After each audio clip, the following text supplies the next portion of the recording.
We want justice. জবাব চাই, জবাব দাও। পেলে জবাব? জাস্টিস কদিনের জন্য পাবে জানি না। জাস্টিস কি হবে? জাস্টিস পে আবারও রেপ হবে, আবারও কোনো মেয়ে মরবে, আবারও কোনো মেয়েকে নৃশংসভাবে রেপ করা হবে, কিন্তু কারো কিছু যায় আসবে না। কিছুদিন হয়তো মিটিং, মিছিল, মোমবাতি মিছিল, অনেক কিছু হবে, তারপর আস্তে আস্তে সবাই নিজের কাজেতে ব্যস্ত হয়ে যাবে, সব কিছু সবাই ভুলে যাবে। একটা মানুষ যখন রেপ হচ্ছে তার জন্য দায়ী কারা? যে রেপ করছে তারা? আমরা নই?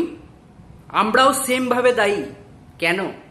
এটাই মনে কোশ্চেন আসছে তো, কেন? আমরা সাধারণ মানুষের কাছে যখন একটা ক্ষমতা থাকে, সেই ক্ষমতাটা আমরা কি করি? 1500 টাকায় বিক্রি করে দিই, তাই না? এবার ভাবছো যে একটা প্রভাবশালী নেতার কাছে তুমি কি করে জিতবে, তাই না? সত্যি জেতাটাও পসিবলও নয় সাধারণ মানুষের কাছে, কিন্তু তোমার কাছেও তো একটা ক্ষমতা থাকে। ভোটের দিন তোমার কাছেও তো একটা সিদ্ধান্ত নেওয়ার ক্ষমতা থাকে, যে না আমি সেদিনকে সিদ্ধান্তটা নেব ঠিক মতন করে। কি ভুল বলছি? সিদ্ধান্ত নেওয়ার ক্ষমতা তো থাকা উচিত সেদিনকের জন্য, কিন্তু আমরা কি করি? 500-1000 টাকায় বিক্রি করে দিই নিজেদেরকে। খুব ইজি না?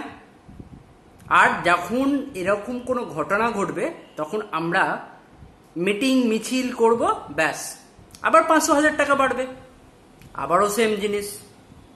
সমস্যার সমাধান কোনো দিনও হয় না, আর হবেও না, কারণ আমরা নিজেরাই দোষী। আচ্ছা একটা কথা বলো, একটা সরকারকে বুঝতে গেলে কতদিন তোমার কাছে টাইম দরকার? 5টা বছর পাও, 5টা বছর। যে সরকারটা তোমার ভালো করছে কি খারাপ করছে সেটা তুমি খুব ভালো করে বুঝতে পেরে যাও 5টা বছরে। যখন তোমার মনে হচ্ছে 5টা বছরের সরকারটা আমার জন্য কিংবা আমার সমাজের জন্য কিংবা আমার পরিবারের জন্য, গোটা রাজ্যের জন্য কি করছে সেটা বোঝার যখন তোমার ক্ষমতা নেই, তাহলে কিছু করারও নেই। এরকম রেপ হবে, কিচ্ছু হবে না। মিটিং মিছিল করে কিচ্ছু হবে না, যতক্ষণ না তুমি নিজের ভোটটাকে চিন্তা ভাবনা করে দেবে। যখন তোমার 5 বছর একটা সরকার হলো, হওয়ার পর যখন তুমি বুঝতে পারলে যে না তোমার ভুল হয়ে গেছে, তোমার কাছে আবারও ক্ষমতা আছে সেটাকে চেঞ্জ করার। চেঞ্জ করো, করো কি চেঞ্জ? 500-1000 টাকায় বিক্রি হও।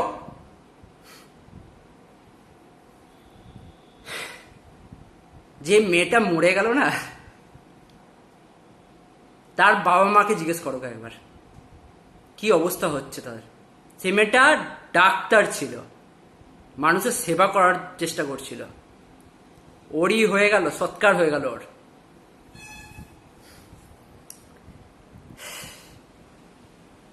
যেখানে রেপ করা হয়েছে সেই জায়গাটা ভাঙা হচ্ছে, কে পারমিশন দিচ্ছে?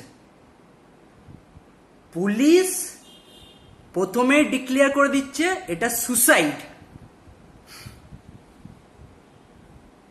কে কে মানে কে এইগুলোর জন্য দায়ী? আমরা নিজেরা নই? আমরা নিজেরাও দায়ী। আমরা ভোটগুলোকে যখন দিই, কোথায় দিই ভোটগুলো? না ভেবে চিনতে। মেয়েটার চোখ দিয়ে রক্ত বেরোচ্ছিল, গলার হাড় ভেঙে দিয়েছে।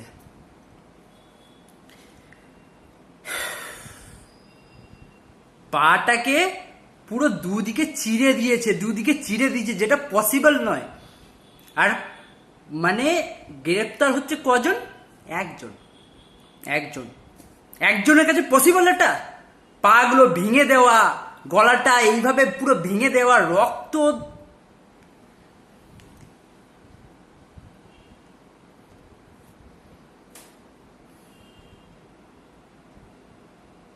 কিচ্ছু বলার নেই।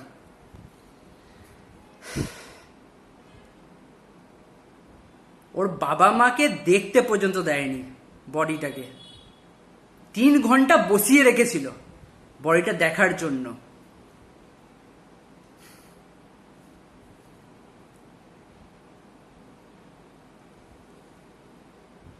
কি বলবো, আমরা নিজেরা দায়ী ভাই, আমরা নিজেরা দায়ী ভাই, এটার জন্য আমরা নিজেরা দায়ী, অন্য কেউ নয়।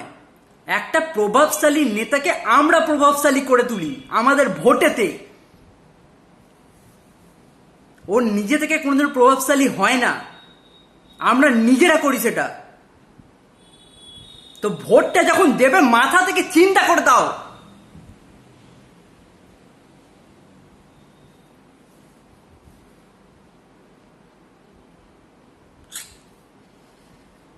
মানে মেয়েটাকে মেরে দিল, মেয়েটার মানে শরীরটাকে কামড়ে কামড়ে খেয়েছে, 100খানার উপর কামড়ানোর দাগ গোটা শরীরে, ভাবতে পারছো? মানুষ না জানোয়ার এরা, আরে জন্তু জানোয়ার এরকম করে না। মোমবাতি মিছিল নিয়ে কি হবে? ক্ষমতা থাকলে সেই মানুষটাকে বার করো, পাবলিকের কাছে আগুন দিয়ে জ্বালাও তাকে, আর সেটা লাইভ ভিডিও বানাও, সবার মধ্যে ছড়াও। একটা রেপ যদি কেউ করছে না, কেন করছে জানো? কারণ সে জানে খুব ভালো হলে এই কেসটা হবে, হওয়ার পর 4-5 মাস হবে, 7-8 মাস হবে, কিছুদিন পর আমরা বেরিয়ে যাব, তার মনে ভয় নেই। যদি একটা মানুষের কাছে রেপ করার আগে ভয়টা যদি না থাকে, সে তো রেপ করবেই, কারণ সে তো জানে আমি 8 মাস 9 মাস পর আবার বেরিয়ে যাব।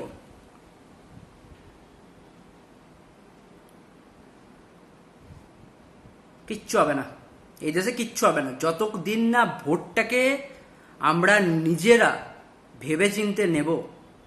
ঠিক আছে, ভুল হতেই পারে, আমরা ভোটটাকে ভুল জায়গায় দিতেই পারি। 5টা বছর টাইম থাকে, 5 থেকে 6 বছর টাইম থাকে সেটা জাজ করার, যে হ্যাঁ আমাদের ভুল হয়েছে, সেই ভুলটাকে শুধরানোর তোমার কাছে টাইম থাকে, আমার কাছে টাইম থাকে, সবার কাছে টাইম থাকে। কিচ্ছু করতে পারে না কেউ, সবাই ওই চলে আসবে, ভোট দিয়ে দেবে, 500,000 টাকা ঢুকে যাচ্ছে অ্যাকাউন্টে, আবার কি আছে?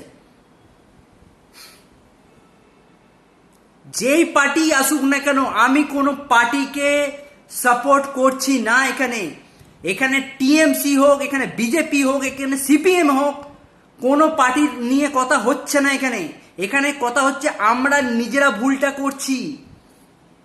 যখন টিএমসি আসছে, টিএমসি যদি ভালো কাজ যদি না করতে পারছে তাকে চেঞ্জ করো। সিপিএম নিয়ে আসো, সিপিএম যদি ভালো কাজ না করছে বিজেপি নিয়ে আসো, বিজেপি যদি ভালো না কাজ করছে তো কংগ্রেস নিয়ে আসো। যে ভালো কাজ করবে তাকে রাখো, যে কাজ করছে না, দিনের পর দিন প্রবলেম হচ্ছে, রেপ হচ্ছে, 1000টা প্রবলেম হচ্ছে। রাস্তাঘাটের অবস্থা দেখেছো? রাস্তাঘাটের কি কন্ডিশন? নিজেদের বোঝ বুদ্ধি নেই, আমরা নিজেরা নিজের মাথা থেকে ভাবতে পারছি না যে আমরা ভুল কাজ করছি। ভুলটা যখন করছি ভুলটাকে শুধরাই।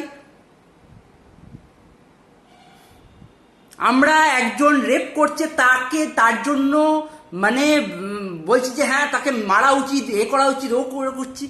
রেপটা যখন হচ্ছে, রেপটা যখন করা হচ্ছে, তখন তো সেই মানুষটার কাছে ভয়টা নেই, সে ভয় তো পাচ্ছে না, তবে না সে রেপ হচ্ছে, রেপ করে দিচ্ছে তাকে। কার কি যায় আসছে? মেয়েটার বাবা মা এখন বুঝছে যে তার মেয়ে নেই আর আমরা শুধু সোশ্যাল মিডিয়াতে পোস্ট করব, মোমবাতি মিছিল করব। ঠিক আছে, আবারও হবে রেপ, চিন্তা করো না, ওয়েট করো, কোনো না কোনো দিন ওয়েট করো। দয়া করে বলছি, দয়া করে রিকোয়েস্ট একদম, ভোটটা দেবার আগে ভেবে চিনতে দাও। দুদিনের মধ্যে এই ঘটনাগুলো ভুলে যেও না। দুদিনের মধ্যে এই জিনিসগুলো ভুলে যাওয়া মানে তুমি আবার একজনকে এরকম দিন দেখার জন্য প্রস্তুত করছো। সো প্লিজ কাইন্ডলি, খুব হাত জোর করে মন থেকে বলছি, ভোটটা দেওয়ার আগে ভেবে চিনতে ভোটটা দাও। আর কিচ্ছু না, যদি ভুল হয়ে যায় ভোটটা দেওয়াতে, 5 বছর ওয়েট করো, আবার চেঞ্জ করো নিজের ভোটটাকে। বুঝাতে পারলাম? জানি না, এরপরে হয়তো আমার উপর অনেক থ্রেট আসবে, আমাকে রাস্তাঘাটে মারধরও খেতে হবে। ঠিক আছে, কি করব, আমি তো একটা সাধারণ মানুষ, মার খেতে হবে। হয়তো কোনোদিন আমিও, আমার বডিটাও হয়তো কোনো জায়গায় পড়ে থাকবে। এটাই বাস্তব, চরম সত্যি এটা, আর কিচ্ছু না।